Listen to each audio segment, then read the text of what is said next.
English को कैसे भेदेंगे, English में कैसे 50 में 50 लेकर आएंगे। बहुत बच्चों का क्या होता है कि इंग्लिश कमज़ोर होता है, हिंदी मीडियम से पढ़े होते हैं लेकिन समझ में नहीं आता कि इंग्लिश में कैसे स्कोर करें। तो 3 स्टेप में मैं आपको बताऊंगा कि 3 स्टेप में आप इंग्लिश को ख़त्म कर सकते हैं।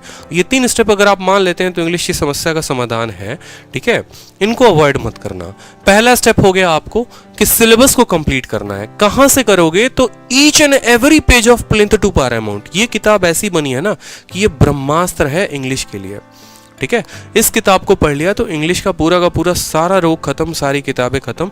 यहाँ पर इंग्लिश में इन्होंने ग्रामर में इतने अच्छे से एक एक बात बता रखी है, हिंदी में भी इंग्लिश में भी, कि आपको कोई समस्या नहीं आएगी। तो इंग्लिश में पहला स्टेप जो है प्लिंथ टू पैरामाउंट खत्म करना है।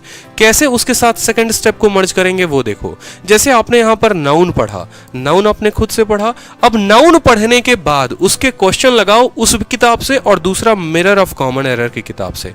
मिरर ऑफ कॉमन एरर एक किताब आती है जहां पर आपको चैप्टर वाइज दे रखा है कि नाउन के 50 सवाल, प्रोनाउन के 50 सवाल, एडजेक्टिव के 50 सवाल, एडवर्ब के। तो मैंने जो पढ़ाई किया था वो मैंने ऐसे ही किया था कि पहले मैं इनकी किताब पढ़ता था, ग्रामर के सारे पॉइंट्स लिखता था कॉपी में, और उसके बाद जो है मैंने यहाँ पर मिरर ऑफ कॉमन एरर से क्वेश्चन लगाए।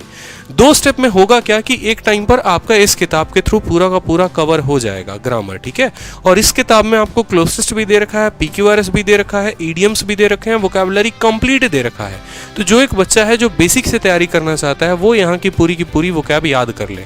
रटना है रट लो, ट्रिक बनाकर याद करना है कर लो, जैसे करना है। तो ये अपने आप में एक सेल्फ सफिशिएंट बुक है जहाँ वोकैब भी हो जाएगा और जहाँ ग्रामर भी हो जाएगा, ठीक है। तो ग्रामर के लिए आपको काम ये करना है कि ग्रामर में आपको इनकी किताब पढ़नी है और यहाँ से लगाना है। वोकैब में आपको काम ये करना है कि इनकी किताब से डेली एक पन्ना उठाना है और उस पन्ने को खत्म करना है, ठीक है। और तीसरा स्टेप आता है आपका प्रैक्टिस का, कि प्रैक्टिस कैसे करोगे। तो देखो, प्रैक्टिस के लिए 2 चीजें इंपॉर्टेंट है। जब आपका ये सिलेबस खत्म हो जाएगा ना, एसएससी इंग्लिश क्विज के नाम से आता है, उस एप्लीकेशन का फायदा ये, वो उसमें जितनी चीजें दी होंगी ना, आप उनको जाकर प्रैक्टिस करना। आज तक जितने बच्चों को सजेस्ट किया, कभी किसी से नेगेटिव रिव्यू नहीं आया। वो एप्लीकेशन मेरा नहीं है, किसी का भी है, मुझे नहीं पता। उसमें क्या है कि स्पॉट द एरर, ठीक है, फिर उसके बाद फिलर, उसके बाद सेंटेंस इंप्रूवमेंट, उसके बाद पीक्यूआरएस, फिर वोकैब ऑप्शन के साथ दिए हुए हैं। तो फायदा ये होता है कि आप खा रहे हैं, पी रहे हैं, सो रहे हैं, जग रहे हैं, कहीं पर भी हैं, आप फोन निकालेंगे और तुरंत इंग्लिश का जो है वहां पर क्विज देना शुरू कर देंगे। तो आपको 4 ऑप्शंस के साथ मिलेंगे। तो एग्जाम में जो फियर होता है, यहाँ पर वो क्या आप याद करते हो, वहां जाते हो 4 ऑप्शन के साथ मिल जाता है, वहां कंफ्यूजन बढ़ जाता है कि कौन सा सही है कौन सा गलत है।